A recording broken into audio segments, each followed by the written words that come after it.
Hello, Matt. Hello, Tash. How are you? Nice to see you. Well, So, Matt, tell everyone who you are. my name is Matt Wiseman. Despite the title saying capital, I'm actually an advisor.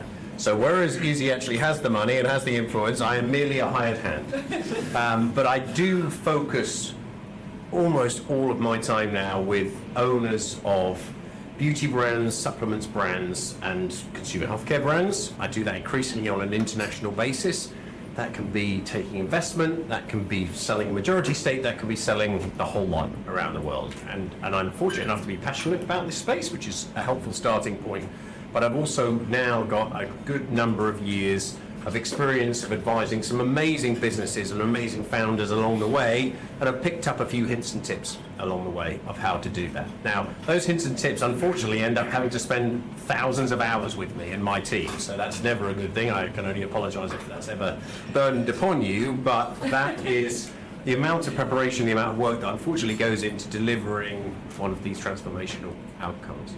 And just share some of the brands you've worked with. And are you going to share your latest run of... I had a very, I had a very cool run up to Christmas. A, because it finished on the 23rd of December, which was very good. But I actually sold a skincare brand to L'Oreal just before Christmas. It was a Korean skincare business, so I was traveling out to Seoul quite a bit of all these things. But I think over the years, in recent years, the brands in the UK that we've advised, and we advised Thea Green and her brand Nails Inc. This year just gone, we advised Joanna Jensen and her brand Child's Farm. We advised Elliot Isaacson's brand Medicaid. We advised James Hill and his brand Hairburst. We advised Maxine Laceby, that Tash clearly knows very well, with Absolute Collagen and that sort of thing. And a bit more international as well now in all sorts of fun places. So this year we've actually advised on businesses in the beauty supplements and OTC space in the Middle East. So the biggest beauty service business in the Middle East. We sold a big OTC player in Germany. Spent a lot of time in the US, been out sold, having a tanning brand in Nashville. That's not the worst place to have to visit. But yes, and I suppose all that means is it's just experience. That's all it brings with that. And what's the one question they all ask? There's always a question of at what scale should I sell or take investment, which is unfortunately a difficult question to answer. I was about to say, what's the answer? Fortunately or unfortunately, the truth of that is, it used to be the case 10 years ago that a brand that turned over £15 million, £20 million, because you had to, in order to get to that sort of scale, you probably, I'll take a beauty example, you were probably on the shelves of John Lewis Debenhams, House of Fraser, Harvey Nichols, Selfridges, Harrods. You didn't really have D2C so much to that extent. You might have had 2 or 3 stores. You had some international business, largely through distributors. You had to advertise in a traditional form, not the modern digital forms, and it was quite difficult to reach that scale. And as such, you really needed the support of one of the global corporates to be able to really accelerate that scale. And because there was more scarcity of brands that could reach that 15, 20 million of size, actually, they were more prone or more open to acquiring brands at that sort of scale. Now, if you want to sell to a L'Oreal or a Unilever or whatever that may be, nowadays, closer to 100 million now around that you need to have, along with all of the other factors that come with that. And I don't mean to Unilever Ventures, to the mothership. To get their interest? Yes, because they've got the big corporates now are all about global power brands, really. And even they have to be carefully crafted around authentic brand equities that are being created with a lot of love and attention, but they need to globalize them, really. And therefore, they want fewer of those. They want to give them the right attention. They don't want them to get lost in the global organizations and all the matrices that come with all of that. And just, there are more brands that are able to reach 15, 20 million because of the opening of digital channels than there ever have been in the past. So it's no longer such a feather in your cap to be able to reach that sort of revenue? Look, it's still an incredible achievement, don't get me wrong, but there's a greater role for investors now along the way in order to get you to that ultimate point. And there are plenty of buyers of 100% of businesses before you sell to a L'Oreal or a Unilever or wherever that is. But definitely the investment community takes a more prominent role in being able to get to that point.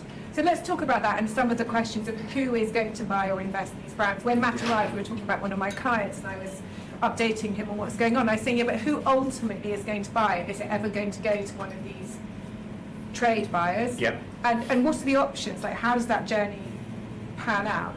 You've also said that private equity is tough at the moment. It is tough because it's selective. It's selective in that it's always interesting for me to hear what Izzy says and like the really experienced investors talk about. Because for me, the piece that people are looking for over and above everything is differentiation. But to me, it's now differentiation that can endure. And what I mean by that is not just differentiation today for what today's consumer is looking for. People are unfortunately asking for almost everything because how can you prove to me that your brand is not only going to be in the ascendancy today, but in 5 years, 10 years, 15 years, and what evidence is there to support that? That is a difficult question to answer. Yeah. And fundamentally, I think it's because there are more brands than ever before, Yeah. I would say, and there are a lot of brands that look quite similar, Yeah.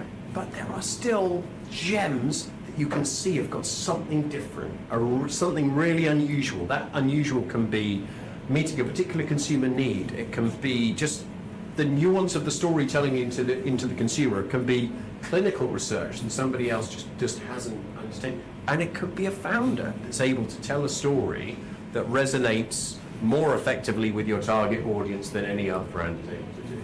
But it is quite a high bar, I would say. And when you look across the brand, I mean, I don't know if you can name any names, but what brands do you look at and you think that's really exciting? I'll answer in a slightly different way. So I've worked with a brand called Medicate for many years. And I'm sure everyone knows Medicate. And yeah. my goodness, when I first met Elliot Isaacs, who's the founder of Medicate, I first met him in 2014. At that point, he was turning over about £5 million. And I sat down with him, and he was so fluent about being able to articulate the properties of vitamin A, retinol. He could go through aldehyde, retinoic acid, the molecular structure of everything, and it was just, he lured you in. With all the he's super bright, just to start with, super detailed, but just also his storytelling was so impactful. And at that point, you could see miles off. You've got to follow that because that one day is going to be super successful. And he turned down investment here, he turned down investment there, he had trade approach here, trade approach there, then finally did a deal with private equity, and now he's at the next stage. And that is one where if I was putting my £10 into a brand, that's one that I think I could have picked in 2014, and I would still put my money in today in terms of continuing to be a global success story. Now that's easy today because we all know how amazing it is and it is getting global prominence, but you could see it. You could definitely see it in 2014 as well. And what do you think when people come to you for advice at whatever stage they're at? Yeah. What's the commonality that you wish that they knew that they didn't know? One of the pieces is the amount of prep work that you need to do to be in a position to have that most effective conversation the very first time. Even with you, the conversation. No, not with me. I'm irrelevant. with Mr. or Mrs. Investor or Mr. or Mrs. Buyer, because you only get one chance to make a good impression, and the best way to deliver that is confidently and authentically and being able to convey your passion and your belief. But in my experience, the best way to be confident and to be prepared for that is to have rummaged through every single possible KPI, which is part of my job, to then be able to bring it up, to then tell the story. And the story may be exactly the same as well, that, but you know that when Mr. or Mrs. Investor or Mr. or Mrs. Buyer comes down into the detail, as they will do, you know you're prepared. You know you're on the front foot, and you know you can answer that confidently. And that is definitely one factor. Okay, we'll get some questions from you guys. Before we do, we just talk about what Eva mentioned earlier about the UK market and international markets. It's just a few thoughts on that. And then if anyone's got any questions, we'll... Yeah, I think, look, I'm sorry to cast a negative dispersion for a moment. In 2021, my goodness, if you had a digital brand that was growing quickly, that had good KPIs, and the opposite applies today. I think if my job solely focused on sourcing, at least beyond VC level, mainstream private equity investment in the UK market, I would have done nothing last year, practically nothing. It's no coincidence that the vast majority of the deals we've done have been towards trade buyers. By and large, these things do come in waves, and unfortunately investors, not Unilever Ventures because they are far smarter than this, but a lot of investors that could, what in my eyes, the investors that really make the eyes roll to the back of my head is if somebody's been looking at a widgets business over here, an industrials business over here, the accountancy business over here, and then suddenly they turn into a supplements brand over here and say, my great aunt Sue once used a supplement. Oh, tell me about it. And honestly, listen, me, and my job is to be a bit of a protector for founders. Honestly, I want to throw. And so my job is to filter these people. Then you've got people that focus on the consumer sector all the time, who tend to be quite knowledgeable, some of them extremely experienced, but all of their experience could be in online travel, or in gaming, or in restaurants. And if I'm honest, you don't know anything about this industry that you're working on. And to me, I would always rather find an investor like, I've known Izzy for a number of years, around people that specialise and have got experience and therefore have got a point of view. A point of view allows people to be more discerning about the brands and businesses they want to invest in, but it means they're asking the right questions and they're looking for the right answers to those questions. If you see what I mean. Now, has anyone got any questions for Mars? Joe? So, naturally, there's a lot of founders in this room. You spoke a lot about founders having their own personal brand and wanting to entertain and deliver sales. Yep. What defines that for you? Curious to know, as an investor, what makes the founder different?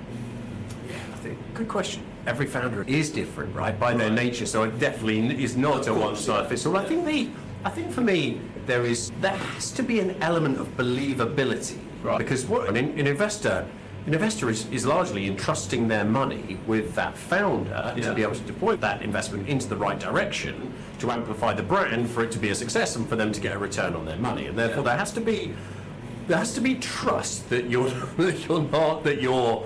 run a business professionally and sensibly and maturely. But passion also is hugely valuable in these circumstances. And I think that passion and belief that allows people to really believe in the differentiation of the brand, and it will endure because this person is so believing in the opportunity that they're seeking to address, that has to come through. And one thing I would say is I've seen a lot of people act too professional in investor meetings, and that sounds silly compared to what I first said, but actually you have to let your personality come through and let people see the real you.